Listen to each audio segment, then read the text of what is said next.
Doctor K Sudhakar ಪತ್ನಿ ಪ್ರೀತಿಯ 14 ಲಕ್ಷ ರೂಪಾಯಿಯನ್ನ ರಿಕವರಿ ಮಾಡುವಂತಹ ಕೆಲಸವನ್ನ ಪೊಲೀಸರು ಮಾಡಿದ್ದಾರೆ.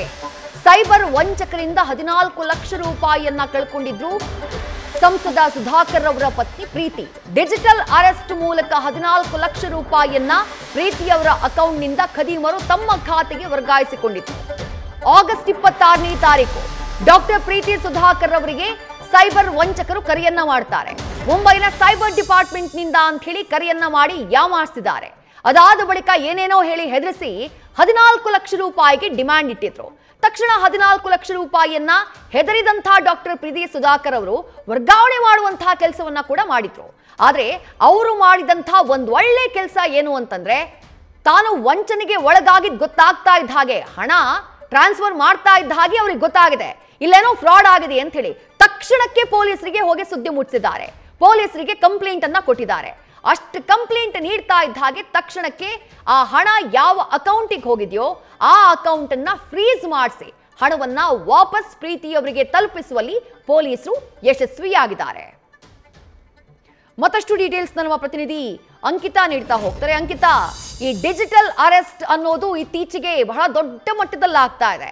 ಎಲ್ಲೋ ಜನಸಾಮಾನ್ಯರು ಮಾತ್ರ ಅಲ್ಲ, ಗಣ್ಯ ವ್ಯಕ್ತಿಗಳು, ಬಹಳ ಓದಿರೋರು ಕೂಡ ಇದರ ಕೆಡ್ಡಾಗಿ ಬೀಳ್ತಿದ್ದಾರೆ ಅನ್ನೋದಕ್ಕೆ ಪ್ರೀತಿ ಸುಧಾಕರ್ ಅವರೇ ಮತ್ತೊಂದು ಉದಾಹರಣೆ. ಬಟ್ ಇವ್ರ ಕೇಸ್ನಲ್ಲಿ ಒಂದು ಪಾಸಿಟಿವ್ ವಿಚಾರ ಏನು ಅಂದ್ರೆ, ಅವರು ತಕ್ಷಣಕ್ಕೆ ರಿಯಾಕ್ಟ್ ಮಾಡಿದಂತ ರೀತಿ, ಹೀಗಾಗಿ ಹಣ ವಾಪಸ್ ಬಂದಿದೆ. ಏನೇನಾಯ್ತು, ಹಣವನ್ನ ರಿಕವರಿ ಪೊಲೀಸರು ಯಾವ ರೀತಿ ಮಾಡಿಕೊಟ್ರು, ಎಲ್ಲವನ್ನ ಡೀಟೇಲ್ ಆಗಿ ವಿವರಿಸಬಹುದಾ ಅಂಕಿತಾ? ವಿದ್ಯಾ, ಮಾಜಿ ಸಚಿವ ಹಾಲಿ ಸಂಸದ ಡಾಕ್ಟರ್ ಕೆ ಸುಧಾಕರ್ ಅವರ ಪತ್ನಿ ಪ್ರೀತಿ ಸುಧಾಕರ್ ಅವರಿಗೆ ಸೈಬರ್ ವಂಚಕರು ವಂಚನೆಯನ್ನ ಮಾಡಿದ್ರು. ಆಗಸ್ಟ್ 26ನೇ ತಾರೀಕು ಅವರ ಮೊಬೈಲ್ಗೆ ಒಂದು ವಿಡಿಯೋ ಕರೆ ಬರುತ್ತೆ. ಆ ವಿಡಿಯೋ ಕಾಲ್ ಅನ್ನ ರಿಸೀವ್ ಮಾಡಿದ ತಕ್ಷಣ ನಾವು ಮುಂಬೈ ಪೊಲೀಸ್ ಆಫೀಸರ್ಸ್ ಅಂತ ಹೇಳಿ ಅವರು ಮಾತನ್ನ ಮುಂದುವರಿಸ್ತಾರೆ. ಅದಾದ ಬಳಿಕ ಏನೇನೋ ಹೇಳಿ ಜೊತೆಗೆ ಒಂದಷ್ಟು ವಿಚಾರಗಳಿಗೆ ಸಂಬಂಧಪಟ್ಟಂತೆ ಪ್ರೀತಿ ಸುಧಾಕರ್ ಅವರನ್ನ ಹೆದರಿಸಿ ಸುಮಾರು 14 ಲಕ್ಷ ರೂಪಾಯಿಯನ್ನ ತಮ್ಮ ಅಕೌಂಟ್ಗೆ ಟ್ರಾನ್ಸ್ಫರ್ ಮಾಡುವಂತಹ ಕೆಲಸವನ್ನ ಮಾಡ್ತಾರೆ.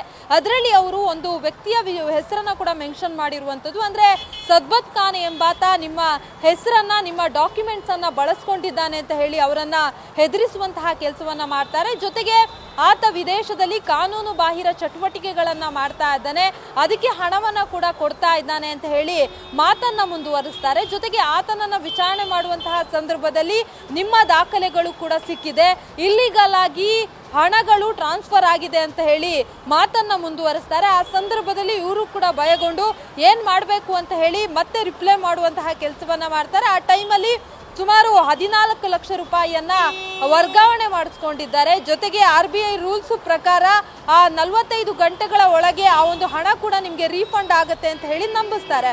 ಯಾವಾಗ ಇವರು ಹಣವನ್ನ ಟ್ರಾನ್ಸ್ಫರ್ ಮಾಡ್ತಾರೆ, ಅವ್ರಿಗೆ ಗೊತ್ತಾಗುತ್ತೆ ತಾನು ಮೋಸ ಹೋಗಿದ್ದೀನಿ, ಇದ್ಯಾರೋ ಸೈಬರ್ ಫ್ರಾಡ್ ಕದೀಮರು ಅನ್ನೋದು ಅವ್ರಿಗೆ ಕನ್ಫರ್ಮ್ ಆಗುತ್ತೆ.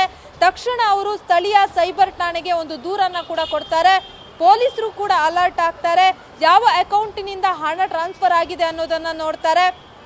ಆಗ HDFC ಬ್ಯಾಂಕ್ನ ಡೀಟೇಲ್ಸ್ ಸಿಗುತ್ತೆ. ತಕ್ಷಣ ಯಾವ ಅಕೌಂಟ್ಗೆ ಹಣ ವರ್ಗಾವಣೆ ಆಗಿದೆ ಆ ಅಕೌಂಟ್ ಅನ್ನ ಫ್ರೀಸ್ ಮಾಡಿಸುವಂತಹ ಕೆಲಸವನ್ನ ಮಾಡ್ತಾರೆ.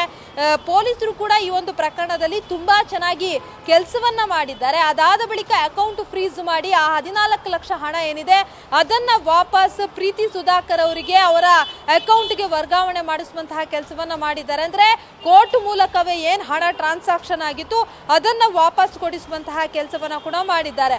ಜೊತೆಗೆ ಪೊಲೀಸರು ಕೂಡ ಹೇಳ್ತಾ ಇರುವಂತದ್ದು ಇಂಥದ್ದೇ, ಅಂದ್ರೆ ಯಾರೇ ಅಪರಿಚಿತರು ಕರೆ ಮಾಡಿದಂತಹ ಸಂದರ್ಭದಲ್ಲಿ ತಾವು ಪೊಲೀಸರು ಅಥವಾ ಡಿಜಿಟಲ್ ಅರೆಸ್ಟ್ ಆಗಿದೆ ಅಂತಂದ್ರೆ ಯಾರು ಕೂಡ ನಂಬೋದಕ್ಕೆ ಹೋಗಬೇಡಿ. ಇನ್ ಕೇಸ್ ಆ ಥರ ಏನಾದರೂ ಆದ್ರೆ ಸೈಬರ್ ನಂಬರ್ಗೆ ಕರೆಯನ್ನ ಮಾಡಿ ಅಥವಾ ಸ್ಥಳೀಯ ಸೈಬರ್ ಪೊಲೀಸರನ್ನ ಭೇಟಿ ಮಾಡಿ ಅವರಿಗೆ ಒಂದು ವಿಚಾರವನ್ನ ಮುಟ್ಟಿಸುವಂತಹ ಕೆಲಸವನ್ನ ಅಥವಾ ದೂರನ್ನ ಕೊಡುವಂತಹ ಕೆಲಸವನ್ನ ಮಾಡಿ ಅಂತ ಹೇಳಿ ಪೊಲೀಸರು ಕೂಡ ಸೂಚನೆಯನ್ನ ಕೊಡ್ತಾ ಇರುವಂತದ್ದು. ವಿದ್ಯಾ, ಥ್ಯಾಂಕ್ ಯು ಅಂಕಿತಾ ತಮ್ಮೆಲ್ಲ ಡೀಟೇಲ್ಸ್ಗೆ.